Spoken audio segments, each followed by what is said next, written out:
प्रिय बच्चों नमस्कार। बेटा कितने उपदेशात्मक दोहे चल रहे हैं हमारे, और उम्मीद करती हूँ कि आप लोगों ने कंठस्थ कर लिए होंगे। दोहा नंबर 3 है बेटे यहाँ पर। और इस दोहे में पहले मैं संत कबीरदास जी के बारे में बताती हूँ आपको थोड़ा। संत कबीरदास जी एक किस प्रकार की भक्ति के पक्ष में थे, जो सरल मन से की जाए, जिसमें किसी प्रकार का कोई दिखावा ना हो, आडंबर ना हो, स्वांग ना हो, ढोंग ना हो। और वो भक्ति कैसी है? सच्ची, सच्चे मन से की गई। अगर हम परमात्मा को सच्चे मन से, शुद्ध हृदय से, पवित्र मन से अगर ध्याते हैं, हमारे मन में किसी प्रकार का कोई छल कपट नहीं है, दूसरों के प्रति कोई द्वेष भाव नहीं है, अगर हम इस प्रकार का हृदय लिए हुए भगवान की भक्ति करते हैं तो परमात्मा उस भक्ति से प्रसन्न होते हैं। ऐसा संत कबीरदास जी का मानना था। वो इस प्रकार के पाखंड से भरी हुई भक्ति के विरोधी थे, और उन्होंने अपने साखियों के माध्यम से, अपने दोहों के माध्यम से इस प्रकार की भक्ति का खंडन किया है। इस प्रकार की भक्ति का खंडन करते हुए जो दिखावे पर आधारित हो, संत कबीरदास जी का दोहा है ये एक, कि कंकर पाथर जोरी के मस्जिद लई बनाए, ता पर मुल्ला बांगी दे, क्या बहिरा हुआ खुदाए। यानी कि कंकर पत्थर जोड़कर मस्जिद बना ली जाती है और उसके ऊपर लाउड स्पीकर लगा दिए जाते हैं बड़े बड़े, और ऊंची ऊंची आकाश को गुंजायमान कर देने वाली ध्वनि में अल्लाह अल्लाह पुकारा जाता है। तो संत कबीरदास जी यहाँ पर ऐसी भक्ति का मजाक उड़ाते हुए कहते हैं कि क्या जो अल्लाह है वो बहरा है कि उसको इतनी ऊंची ऊंची आवाज़ में पुकारा जाता है। तो यहाँ पर चाहे हिंदुओं की इस प्रकार की प्रवृत्ति हो या फिर मुसलमानों की इस प्रकार की भक्ति हो, तो उन सब का उन्होंने खंडन किया है अपने दोहों के माध्यम से। तो संत कबीरदास जी के अनुसार कैसी भक्ति हो बेटा? सच्चे मन से भक्ति हो, हमारी अंतरात्मा कैसी हो? निर्मल हो, पवित्र हो। माला तो कर में फिरे, जीभी फिरे मुख माही, मनुआ तो दहूं दिसी फिरे, यह तो सुमिरन नाही। इसको मेरे साथ गुनगुनाएंगे बेटा। माला तो कर में फिरे, जीभ भी फिरे मुख माही, मनुआ तो दहूं दिसी फिरे, यह तो सुमिरन नाही। यानी कि यहाँ पर संत कबीरदास जी क्या कह रहे हैं कि जो राम नाम की माला जपते हैं बेटा, उसका मोती हाथ में लेकर घुमाया जाता है। माला, जब राम नाम की माला का कोई जाप करता है तो मोती किससे घुमाते हैं बेटा? हाथ से, हाथ की अंगुलियों से मोती घुमाते हैं, और उस वक्त जीवा भी साथ साथ काम करती है। यानी कि दोनों की क्रिया, हाथ की भी और जीभ की भी, दोनों की क्रिया साथ साथ चलती है। मोती घूम रहा है और उधर जीवा भी क्या कर रही है? राम नाम का उच्चारण कर रही होती है। राम राम राम राम, जीभ भी साथ में चल रही है, मोती भी साथ में चल रहा है। इन दोनों की गतिविधि जो है वो साथ साथ है। ये ठीक है, चलो। मनुआ तो दहूं दिसी फिरे, लेकिन जो हमारा मन है, मन तो बड़ा चंचल होता है बेटे, वो तो नियंत्रण में होता ही नहीं। जब हम परमात्मा का जाप कर रहे होते हैं तो मन पता नहीं कहाँ कहाँ भटक रहा होता है, क्योंकि हम मोह माया से ग्रसित होते हैं, इस दुनियादारी में उलझे होते हैं, विषय वासनाओं से, भोग विलास से ग्रसित होते हैं। यानी कि मन पर हमारा नियंत्रण नहीं है। और जब मनुष्य मन पर नियंत्रण करना सीख जाएगा तो भवसागर पार हो जाएगा।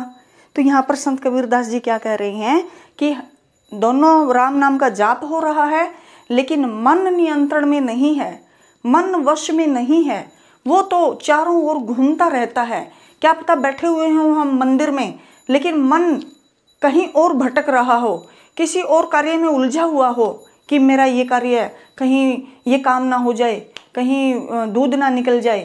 गृहिणी मतलब ऐसे ही उलझी रहती है ना इस प्रकार की गतिविधियों में। तो मनुआ तो दहूं दिसी फिरे, यानी कि मन तो सभी दिशाओं में घूमता रहता है। यह तो सुमिरन नाही, यह तो स्मरण यानी कि यह स्मरण नहीं करता, राम नाम का सच्चा स्मरण नहीं करता, राम नाम की सच्ची भक्ति नहीं करता। और जब राम नाम की सच्ची भक्ति करनी आ जाएगी, परमात्मा का सच्चे मन से नाम अगर हमें लेना आ जाएगा, तो हम भवसागर पार हो जाएंगे। जब मन पर हमारा नियंत्रण हो जाएगा, तो तभी हमारी भक्ति जो है, हमारा स्मरण जो है वो सार्थक होगा। तो यहाँ पर किस चीज़ की ओर संकेत किया है संत कबीरदास जी ने? सच्ची भक्ति की ओर। हमारी भक्ति कैसी होनी चाहिए बेटा?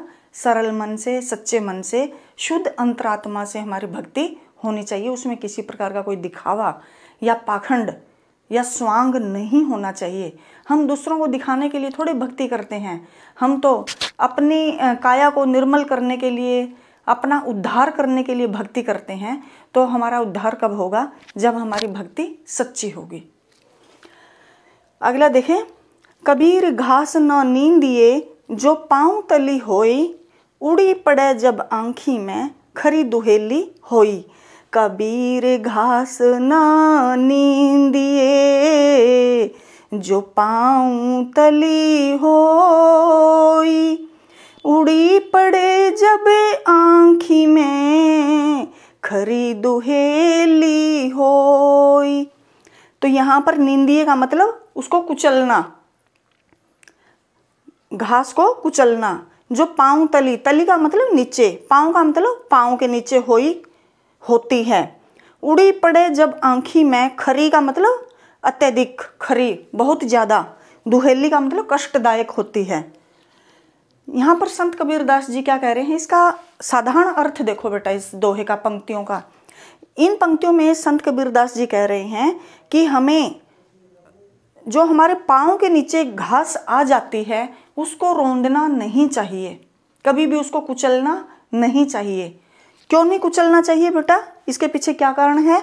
उड़ी पड़े जब आँखी में, जब वो तिनका उड़कर कभी हमारी आँख में गिर जाता है, तो नानी याद दिला देता है कितना कष्ट होता है। छोटा सा तिनका जब हमारी आँख में चला जाएगा, तो हमें खरी दुहेली होई कितना कष्टकारी सिद्ध होगा, कितनी पीड़ा देगा हमें। तो यहाँ पर इसका अर्थ क्या है, गूढ़ार्थ क्या है इसके अंदर? गूढ़ अर्थ क्या छिपा हुआ है कि जो समाज में निम्न वर्ग है, जो गरीब वर्ग है, सर्वहारा वर्ग है, हमें उनकी अवहेलना नहीं करनी चाहिए, उनको अपमानित नहीं करना चाहिए, उनकी उपेक्षा नहीं करनी चाहिए। क्योंकि जब कभी भी वो जो सर्वहारा वर्ग है, श्रमिक वर्ग है, गरीब हैं, जो निम्न समुदाय से संबंध रखते हैं, जो अगर कभी वो सजग हो जाते हैं, तो वो अपनी जो अपने अधिकार हैं, अपने अधिकारों के लिए वो उठ खड़े होते हैं, संगठित हो जाते हैं, और फिर एक आंदोलन छिड़ जाता है। और यहाँ पर एक बात की ओर संकेत किया गया है कि कोई भी वस्तु है, किसी को भी तुच्छ नहीं समझना चाहिए। सभी की अपनी अपनी जगह अहमियत होती है। हमें किसी भी चीज़ को या किसी भी व्यक्ति को उसकी अवहेलना नहीं करनी चाहिए। अगर हम किसी को अपमानित करते हैं, तो बदले में हमें भी क्या मिलेगा? कभी न कभी हमें भी उसका परिणाम मिल जाएगा, जो बुरा ही परिणाम होगा। तो हमें हर किसी की इज्जत करनी चाहिए, मान सम्मान देना चाहिए। यानी कि सबकी अहमियत होती है, सबका स्थान होता है कुछ ना कुछ। तो हमें किसी की भी निंदा नहीं करनी चाहिए। यानी कि जिसकी आज हम निंदा कर रहे हैं, कल को वो अपना बदला लेने के लिए खड़े हो सकते हैं। ठीक है, तो यहाँ पर इस बात की ओर संकेत किया है संत कबीरदास जी ने कि संसार में कोई भी वस्तु तुच्छ नहीं है, निम्न नहीं है, हर चीज़ की अपनी अहमियत होती है। तो हमें हर किसी के प्रति सम्मानजनक दृष्टिकोण रखना चाहिए। ना कोई छोटा है, ना कोई अपने आप को बड़ा समझे, ना कोई गरीब है, ना कोई अपने आप को अमीर समझे। सबका अपना अपना स्थान है। तो सबको इज्जत दें और इज्जत लेना सीखें। पांचवा आगे आखिरी है ये, जग में बैरी कोई नहीं जो मन शीतल होय, या आपा को डारी दे, दया करे सब कोई। तो यहाँ पर संत कबीरदास जी ने इस सुंदर से दोहे में क्या कहा है, क्या सीख दी है कि हमारे हृदय में शांति होनी चाहिए। जिसके हृदय में शांति है, शीतलता है, उसका इस संसार में कोई दुश्मन ही नहीं है, कोई भी उसका बैरी नहीं है। जग में बैरी कोई नहीं, इस संसार में, जग का मतलब संसार, बैरी का मतलब दुश्मन, कोई नहीं। जो मन शीतल होए, जिसके हृदय में शांति है, वसुधैव कुटुंबकम का भाव है, किसी प्रकार का कोई तेरा मेरा अपना पराया इस प्रकार का कोई भाव ही नहीं है, जिसके हृदय में सबके प्रति अपनापन है, सबके प्रति मंगल भाव है, तो उसका इस संसार में कोई भी दुश्मन नहीं होगा। या आपा को डारी दे, दया करे सब कोई। यानी कि संत कबीरदास जी क्या कह रहे हैं कि हमें अपने अहम भाव को, जो हमारे अंदर मैं का भाव है, मैंने किया, मेरा, इस भाव को, इस घमंड को हमें त्याग देना चाहिए। जो इस प्रकार इस आपा को त्याग देता है, दया करे सब कोई, तो उसके प्रति सभी के मन में किस प्रकार का भाव होता है, हितैषी का भाव आ जाता है। यानी कि उसके हृदय में भी दूसरों के प्रति मंगल भाव है और दूसरों के मन में भी उसके प्रति कैसा भाव आ जाएगा, हितैषी का भाव आ जाएगा। तो जिसके हृदय में सबके प्रति मंगल भाव है, जो सबका भला चाहने वाले हैं और वसुधैव कुटुंबकम का जो भाव रखते हैं, सारी पृथ्वी ही हमारा परिवार है, तेरा मेरा अपना पराया इस प्रकार का कोई भाव नहीं है उनके अंदर, किसी प्रकार का कोई वैर विरोध नहीं है जिसके हृदय में, तो उनके लिए क्या है, कोई भी दुश्मन नहीं होता, सभी उनका भला चाहने वाले होते हैं। और अगर इस प्रकार का भाव प्रत्येक व्यक्ति के हृदय में आ जाएगा तो क्या हो जाएगा, हमारे समाज में अमन चैन शांति का भाव स्थापित हो जाएगा। तो संत कबीरदास जी के कितने ये उपदेशात्मक दोहे हैं, और हमें बेटा मेरा आप लोगों से अनुनय है कि इन दोहों को आजीवन अपने हृदय में धारण करके रखना। आप लोगों को बिल्कुल इस प्रकार का भाव हमारे अंदर होना चाहिए। तो इन का मुख्य बिंदु क्या रहा बेटा, पहले दोहे का बाह्य आडंबरों का विरोध किया है। पहले दोहे में क्या चीज़ है, जो दिखावा है, स्वांग है, बाह्य आडंबर है, इन सब का विरोध किया है, खंडन किया है संत कबीरदास ने। और देखो सभी में जितने भी दोहे हैं पंचों, इनमें उपदेशात्मक शैली है, भाषा सरल सहज है। दूसरे दोहे में क्या रहा, यहाँ पर दूसरों की निंदा न करने का संदेश दिया गया है। हमें किसी की निंदा नहीं करनी चाहिए, सबका अपना अपना स्थान है, अपनी अपनी अहमियत है, तो हमें किसी की भी अवहेलना या अपमान नहीं करना चाहिए। हमारे अंदर सबके प्रति सम्मानजनक दृष्टिकोण होना चाहिए।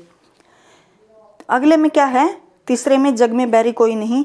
यहाँ पर अहंकार को त्याग कर, जो हमारे अंदर मैं का भाव है, इसको त्याग कर दया भाव रखने का संदेश दिया गया है। सबके प्रति हमारे हृदय में दया भाव होना चाहिए। माँ की अपेक्षा हम, हमारा, इस प्रकार का भाव हमारे हृदय में होना चाहिए। तो इन सबको बेटा सुंदर सुंदर लेख में लिख लेंगे। जितने सुंदर ये उपदेशात्मक दोहे हैं, बिल्कुल ऐसे ही लेख में इनको लिखेंगे और मेरे पास भेज देंगे। धन्यवाद।